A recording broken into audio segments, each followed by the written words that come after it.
Good morning प्यारे बच्चों। आज के इस वीडियो में हम class 11 history chapter number 7 changing cultural traditions part number 3 पढ़ेंगे। पार्ट नंबर 3 से फर्स्ट टॉपिक है architectural developments of the period, उस काल का वास्तुकलात्मक विकास। In the 15th century Rome made its mark in a spectacular way. 15वीं सदी में रोम बड़े शानदार तरीके से पुनर्जीवित हो जाता है। Since the popes were politically stronger by 1417 after the weakness caused by the election of two rival popes in 1378। तो 1378 में दो पोप थे जिनके बीच आपसी प्रतिस्पर्धा हो रही थी निर्वाचन के लिए, जिसकी वजह से दोनों की वजह से ये राजनीतिक रूप से कमजोरी आ गई थी। तो पोप जो थे 1417 में जाकर राजनीतिक रूप से और ज़्यादा शक्तिशाली बन गए। ठीक है, निर्वाचन की वजह से जो कमजोरी आई थे 1378 के बाद 1417 में पोप राजनीतिक रूप से और ज़्यादा ताकतवर बन गए। They actively encourage study of Rome, तो उन्होंने सक्रिय रूप से रोम के इतिहास के अध्ययन को पढ़ने के लिए प्रोत्साहन दिया। The new classical architecture was actually A revival of the imperial Roman styles. तो जो नई शास्त्रीय वास्तुकला थी वो वास्तव में शाही रोमन शैली का पुनरुद्धार या पुनर्जीवन था। The wealthy merchants, pops and aristocrats engaged those architects who were familiar with classical architecture। तो जो धनी व्यापारी थे, पॉप और अभिजात वर्ग के लोग थे, उन्होंने उन वास्तुकारों और कलाकारों को अपने यहाँ नियुक्त किया जो शास्त्रीय वास्तुकला से परिचित थे, उसको जानते थे। Artists and sculptors began to decorate buildings with paintings, sculptures and reliefs. कलाकारों और शिल्पकारों ने उनकी इमारतों को, भवनों को चित्रों, मूर्तियों और उभरे हुए उत्कीर्ण चित्रों से सजाना शुरू कर दिया। Several persons were expert equally as painters, sculptors and architects। कई लोग चित्रकार, मूर्तिकार और वास्तुकार को बराबर कुशल थे, मतलब वो लोग चित्रकार भी थे, मूर्तिकार भी थे, वास्तुकार भी थे। Michelangelo Buonarroti is remembered for his immortal work in Rome, such as the painted ceilings of the Sistine Chapel, the sculpture called the Pieta, and the design of the dome of St. Peter's Church। Michelangelo Buonarroti एक ऐसा ही व्यक्ति है जो कि अपने अमर कार्यों के लिए याद किए जाते हैं, जैसे कि उन्होंने रोम में जो सिस्टीन चैपल की छत थी उसका लेप चित्र उन्होंने बनाया था, उसका डिजाइन, साथ ही एक मूर्ति जिसका नाम पाइटा था उसको भी उन्होंने बनाया था, और इसके अलावा जो सेंट पीटर्स चर्च था उसका डोम यानी गुंबद भी इन्हीं ने डिजाइन किया था। तो ये कुछ महत्वपूर्ण कार्य थे माइकल एंजिलो को, जिनके लिए उनको आज भी याद किया जाता है। Filippo Brunelleschi started his career as sculptor but became famous for designing the Duomo of Florence. Filippo Brunelleschi ने अपना जो पेशा था एक मूर्तिकार के रूप में शुरू किया था अपना करियर, लेकिन बाद में वो फ्लोरेंस का जो भव्य गुम्बद उन्होंने जो बनाया उसी के लिए दुनिया में माने जाते हैं, जाने जाते हैं।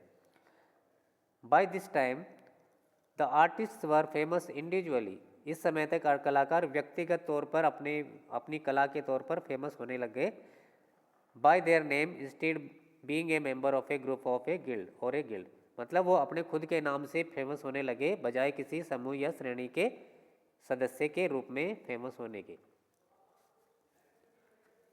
नेक्स्ट है डेवलपमेंट ऑफ प्रिंटिंग टेक्नोलॉजी। अब मुद्रण तकनीक का विकास होता है। छापे खाने का आविष्कार होने के बाद नई नई किताबें छप के आती है प्रिंटिंग प्रेस के द्वारा। European borrowed the idea of printing technology from Chinese and Mongols people because European traders and diplomats became familiar with it during their visits to the Mongol rulers' court। ठीक है, तो जो यूरोपीय व्यापारी थे या यूरोपीय जो भी लोग थे वो हमेशा मुद्रण तकनीक के लिए चीनी और मंगोल लोगों का ऋणी रहेंगे या उनके कर्जदार रहेंगे, क्योंकि जो यूरोपीय व्यापारी और राजनयिक थे वो अपनी यात्रा के दौरान मंगोल रूलर्स के दरबारों में यात्रा के दौरान या चीनी रूलर्स के दरबार में यात्राओं के दौरान वो इन छापे खानों का या मुद्रण तकनीक से परिचित हुए और बाद में वो वहाँ से यूरोप में ले जाकर उन्होंने छपाई का काम शुरू किया था। Earlier text were found in hand written form, जो पहले के ग्रंथ थे वो हाथों से लिखे जाते थे, जिसको मनुस्क्रिप्ट कहा जाता था, हैंड रिटन होते थे वो। Johannes Gutenberg a German made first printing press and printed 150 copies of Bible in 1455। तो पहले से जो किताबें लिखी हुई थी वो हाथों से लिखी हुई थी। तो सबसे पहले दुनिया में सबसे पहले जोहानिस गुटनबर्ग ने, जो कि एक जर्मन व्यक्ति था, उसने एक छापे खाने का आविष्कार किया, प्रिंटिंग प्रेस का आविष्कार किया, मशीन का, और उससे बाइबल की 150 कॉपियाँ, फोटोकॉपी या प्रतियाँ निकाल कर 1455 में उसकी प्रिंट आउट निकाल के बंटवाई थी। The same time was taken by a monk to write a single copy of Bible। इतना ही समय एक भिक्षु एक कॉपी लिखने में लगाता था जितना कि 150 कॉपी छापने में एक मशीन लगाती है। तो मतलब एक बौद्ध भिक्षु या एक क्रिश्चियन भिक्षु के द्वारा जो प्रति लिखी जाएगी उससे 150 गुना 150 टाइम्स ज़्यादा प्रतियाँ एक मशीन छाप देगी इतने ही समय में। All classical texts in Latin had been printed in Italy by 1500 AD। Italy में 1500 ईस्वी के आसपास लगभग सारे शास्त्रीय ग्रंथ जो लैटिन भाषा के थे वो छपने लग गए। With the availability of printed books, the dependency of student over lecture noted was ended। अब मुद्रित किताबों की उपलब्धता होने की वजह से विद्यार्थियों की व्याख्यान नोट्स पर जो निर्भरता थी वो पूरी तरह से समाप्त हो गई। अब वो बुक्स के द्वारा पढ़ाई करने लगे। The ideas, opinions and information spread widely and rapidly. ठीक है, अब लोगों के विचार मत जो भी है या जो भी जानकारी है वो तेजी से चारों तरफ दुनिया के हर कोने में पहुंचने लग गए। The printed books promoted new views rapidly. और जो मुद्रित किताबें थी उसने नए विचारों को तेजी से बढ़ावा दिया, उसको फैलाया।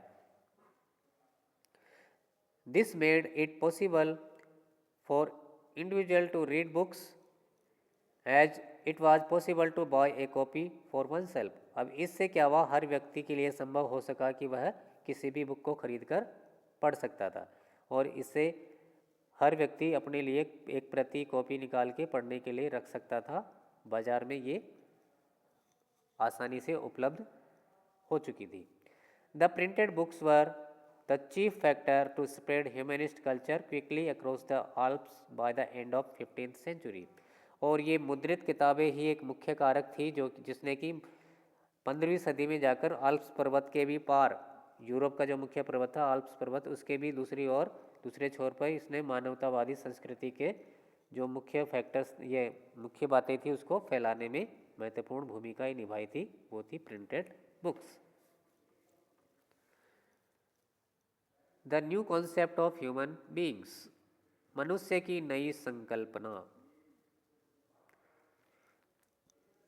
One of the features of humanist culture was a loosening of the control of religion over human life. अब मानवतावादी संस्कृति की प्रमुख विशेषताओं में एक विशेषता ये भी थी कि मानव जीवन पर धर्म का नियंत्रण कमजोर करना या उसको ढीला करना।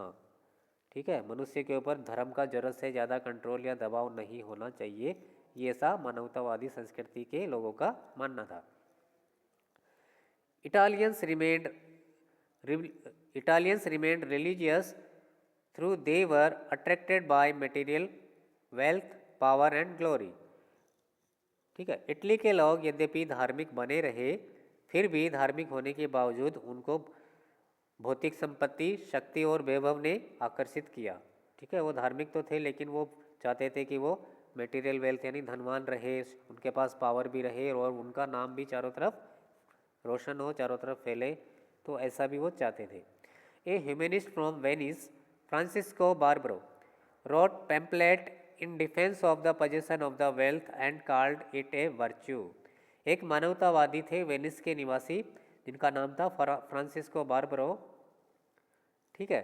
उन्होंने एक पैम्पलेट या पुस्तिका छापकर धन का अधिकार के बचाव में अपने पक्ष रखा था और उन्होंने कहा था कि धन रखना एक तरह से मनुष्य का मुख्य गुण है, इसको रखना चाहिए और धन का अधिकार हर व्यक्ति के पास होना चाहिए। Lorenzo Valla, who thought that the study of history leads a man to attempt for a life of perfection, he is in his book on pleasure condemned the Christian restriction against pleasure। Lorenzo वल्ला जो कि एक दूसरे मानवतावादी थे, वो मानते थे कि किसी मनुष्य को पूर्णतः जीवन जीने के लिए अपनी बुक ऑन प्लेजर, उन्होंने जो किताब लिखी थी ऑन प्लेजर में ईसाई धर्म के द्वारा जो प्रतिबंध लगाया गया है कि भोग विलास या आनंद या सुख वगैरह नहीं लेना चाहिए, तो ऑन प्लेजर में जो उनकी किताब थी, उन्होंने ईसाई धर्म के इस प्रतिबंध पर कुठाराघात करते हुए उसकी निंदा या उसको कंडम किया है कि ऐसा गलत है। मनुष्य अपने पूर्णतः जीवन में अपने भोग विलास या फिर सुखों के लिए प्रयास करता रहता है, तो उनका मानना था कि ऐसा कुछ भी गलत नहीं है, ईसाई धर्म में ऐसा प्रतिबंध एकदम गलत है। मनुष्य अपने सुखों के लिए ही तो जीवन को जीता है। तो उस तरह से ऑन प्लेजर में उन्होंने ईसाई धर्म के द्वारा जो प्रतिबंध लगाया गया प्लेजर के ऊपर, भोग विलास या फिर सांसारिक सुखों के ऊपर, उन सभी की उन्होंने निंदा की है अपनी बुक ऑन प्लेजर में। There was a concern over good manners, that how one should speak politely and dress properly। ठीक है, लोगों में ये दिलचस्पी भी थी कि अच्छे व्यवहारों के प्रति किस तरह से विनम्रता से बोलना चाहिए और किस तरह से उचित ढंग से कपड़े पहनना चाहिए, तो लोग ये भी जानना चाहते थे। Humanism stressed that individuals were able to shaping their own lives through resources rather than the mere search of power and money।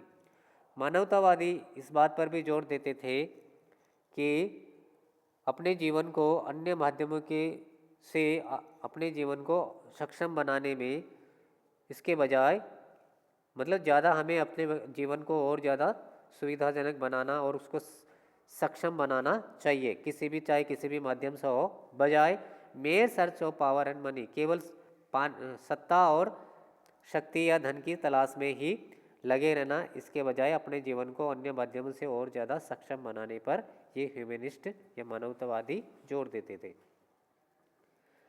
This belief was linked with view that human nature was many sided. यह विश्वास इस बात से जुड़ा है या इस विचार से जुड़ा है कि मानव स्वभाव मेनी साइडेड यानी बहुमुखी होता है। Which went against the three separate orders, जो कि तीन जो भिन्न भिन्न वर्ग थे उनके विरुद्ध गया। That feudal society believed in, जिसमें कि सामंती समाज विश्वास करता था। सामंतवादी समाज में तीन प्रकार के वर्ग थे ना, क्लर्जी, नोबिलिटी एंड पीजेंट्स। तो उन सब के विरुद्ध ये विश्वास चला गया कि मनुष्य बहुमुखी होता है और अपने विचार से वो अपने स्वभाव के अनुसार कुछ भी कर सकता। Machiavelli believed that all men are bad. उसी तरह एक मानवतावादी थे मैकियावेली, उनका मानना था कि सभी मनुष्य बुरे हैं। And ever ready to display their vicious nature, partly because of the fact that human desires are insatiable. ठीक है, तो मैकियावेली कहते थे कि सभी मनुष्य बुरे होते हैं क्योंकि वो सदा अपने दुष्ट स्वभाव को किसी सीमा तक दिखाने के लिए तैयार रहते हैं। मतलब वो हमेशा जब भी मौका मिलता है वो अपनी दुष्ट प्रवृत्ति को दिखा देते हैं, क्योंकि कुछ हद तक जो मनुष्य की डिजायर्स है या इच्छाएं है वो है इनसेटिएबल या अपूर्ण या अतृत्व रह जाती है, तो वो अपनी इच्छाओं को पूर्ण या तृप्त करने के लिए ऐसे दुष्टतापूर्ण स्वभाव का मतलब ऐसा स्वभाव अपनाता है जो कि सभी मनुष्य दुष्ट के रूप में पहचाने जाते हैं मैकियावेली के अनुसार। Next topic, the aspiration of women, condition of women. तो महिलाओं की आकांक्षाएं और महिलाओं की स्थिति। The new ideas like individuality and citizenship regarding human being excluded women. ठीक है, तो अब व्यक्तिगता के या इंडिविजुअलिटी के जो नए विचार थे नागरिकता से संबंधित, मनुष्य के नागरिकता से संबंधित, उसमें उन्होंने महिलाओं को इससे बाहर ही रखा था कि महिलाओं को कोई नागरिक अधिकार नहीं होने चाहिए, ऐसा नहीं होना चाहिए। Men from aristocratic families led the public life. अभिजात वर्ग के परिवारों के जो लोग थे वो परिवारों का नेतृत्व करते थे, मतलब वो उनके हेड होते थे, फैमिली के हेड होते थे। And were the decision maker of their families, और अपने परिवार में निर्णय भी वही मैन ही लेते थे एरिस्टोक्रेटिक फैमिलीज में। The sons were provided with education to lead a family business और पब्लिक लाइफ। अब अभिजात वर्ग के परिवार में पुत्रों को शिक्षा दी जाती थी, पढ़ाई लिखाई करवाई जाती थी ताकि वो आगे चलकर खानदानी पेशा कर सके या और अपना जीवन यापन कर सके। Women had no say in business matters though their dowries were invested in family businesses. Marriages were a means to support business alliances. महिलाएं घर के और व्यापार से संबंधित मामलों में अपनी राय नहीं दे सकती थी। यद्यपि उनके द्वारा जो दहेज लाया जाता था शादी में, उसको वो पारिवारिक कारोबार में, फैमिली बिजनेस में लगा सकते थे, उसमें इन्वेस्ट कर सकते थे। और जो शादियाँ होती थी वो एक प्रकार से बिजनेस अलायंस या कारोबारी जो मैत्री होती थी उसको सुदृढ़ करने का एक मीन्स या साधन होती थी। Those girls whose dowry was not arranged were sent to convents to lead the life of nuns। और जो लड़कियां शादी में दहेज नहीं लाती थी या जिन लड़कियों की शादी में दहेज नहीं मिलता था उन्हें मठों में भिक्षुणी का जीवन जीने के लिए भेज दिया जाता था। मतलब उनको परिवार की बहू स्वीकार नहीं किया जाता था, उनको घर से निकाल के मठों में भेज दिया जाता था भिक्षुणी का जीवन या नंद का जीवन बिताने के लिए। The women were looked upon as keeper of households only. और उस समय भी महिलाओं को घर परिवार चलाने वाली के रूप में ही देखा जाता था कि महिलाएं केवल घर परिवार चूल्हा चौका ही जानती है, उसके बाद उन्हें बाहरी दुनिया से, व्यापार से या फिर बिजनेस से कोई लेना देना नहीं है। ठीक है, ये था अरिस्टोक्रेटिक बैकग्राउंड की महिलाएं। The wives of merchants and bankers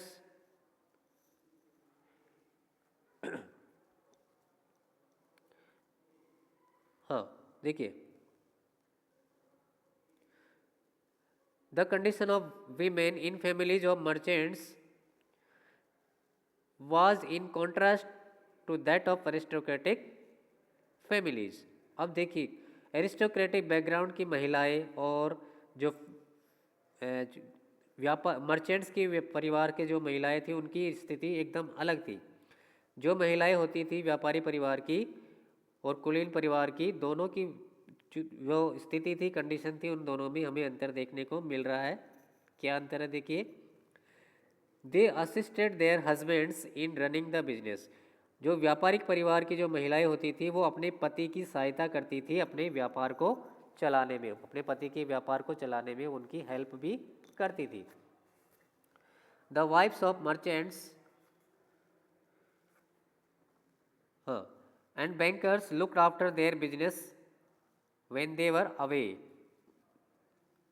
तो व्यापारी और साहूकार, बैंकर यानी साहूकार, व्यापारी और साहूकारों की पत्नियां उनके कारोबार में उनका साथ देती थी, और जब वो घर से दूर होते थे या दुकान से दूर होते थे तो उनके पीछे से उनकी पत्नियां उनके व्यापार को संभालती थी, उनकी देखभाल करती थी। The early death of a merchant forced his widow to play a bigger public role rather than the women of aristocratic family. और जब कभी मर्चेंट फैमिली से किसी की डेथ हो जाती थी तो उनकी जो विधवा होती थी वह परिवार में या व्यापारिक तौर पर एक बहुत ही महत्वपूर्ण भूमिका निभाती थी अभिजात वर्ग की महिलाओं की तुलना में। सेवरल वीमेंस वर इंटेलेक्चुअल ह्यूमनिस्ट्स, बहुत सारी महिलाएं जो थी बौद्धिक रूप से मानवतावादी भी थी। वेनिसियन कसंद्रा फेडेल वाज वन ऑफ देम, उसी तरह की वेनिस निवासी कसंद्रा फेडेल करके एक महिला थी, बहुत ही महत्वपूर्ण मानवतावादी थी ये बौद्धिक रूप से। She was known for her proficiency in Greek and Latin language and was invited to deliver lecture at the university of Padua. तो वह बहुत ज़्यादा निपुण थी यूनानी और ग्रीक भाषा बोलने में, और उसको पादुआ यूनिवर्सिटी में भाषण देने के लिए भी निमंत्रित किया जाता था। हर works focused the general regards of education, उनकी जो कृतियाँ थी वह मुख्य रूप से शिक्षा की जो महत्वपूर्ण बातें होती थी उस पर केंद्रित होती थी, और उसको शिक्षा पर बहुत ज़्यादा ध्यान देती थी, महत्व देती थी। Fedele was among those women who criticise the republic for creating a highly limited definition of liberty that favored the wishes of men over those of women। तो फिदेल उन महिलाओं में से एक थी जिन्होंने ऐसे गणतंत्र की आलोचना की थी जिसमें स्वतंत्रता को एक बहुत ही सीमित परिभाषा में समर्थन किया है, कि इसमें पुरुषों की इच्छाओं का तो समर्थन किया है, जबकि महिलाओं की जो भी इच्छाएं और अपेक्षाएं होती थी उसकी स्वतंत्रता का इसमें कोई ध्यान नहीं रखा गया है। तो ऐसे गणतंत्र की उन्होंने आलोचना की है। Another outstanding women was the marches of Mantua Isabella they stay. दूसरी एक महत्वपूर्ण या असाधारण महिला जो थी मंटुआ निवासी मार्चिसा इसाबेला दी स्टे थी। She ruled the state in the absence of her husband and the court of that small state got fame for its intellectual vividness। उसने अपने पति की अनुपस्थिति में अपना शासन चलाया था और वह अपनी बौद्धिक प्रतिभा के बलबूते पूरे दरबार में और पूरे राज्य भर में बड़ी प्रसिद्ध हो गई थी। The writings of women of that period revealed their confidence that they should have economic power, property and education to get individuality in a world dominated by men। तो उस समय की जो लिखी हुई रचनाएं थी, किताबें थी, वो हमें बताती है उनके आत्मविश्वास, उस समय के उन लोगों के आत्मविश्वास के बारे में, साथ ही उन्हें जो आर्थिक और सामाजिक रूप से जो प्रॉपर्टी और शिक्षा से संबंधित जो अधिकार था, ठीक है, पुरुष प्रधान समाज में अपनी व्यक्तिगत पहचान बनाने के लिए जो उनको आर्थिक शक्ति, संपत्ति और शिक्षा ये सभी मिलनी चाहिए, ये सभी जो उन्होंने जोर दिया अपनी किताबों के द्वारा, उस समय की रचनाओं के द्वारा हमें महिलाओं के द्वारा किए गए संघर्ष का भी पता पड़ता है कि वो पुरुष प्रधान समाज में भी किस तरह से उन्होंने अपनी महत्वपूर्ण पहचान बनाई अपनी इंटेलेक्चुअल या बौद्धिक क्षमता के आधार पर। तो बच्चों अब इस वीडियो में हम इतना ही करेंगे। बचा हुआ पार्ट या बचा हुआ भाग हम पार्ट नंबर 4 में कवर करेंगे। धन्यवाद।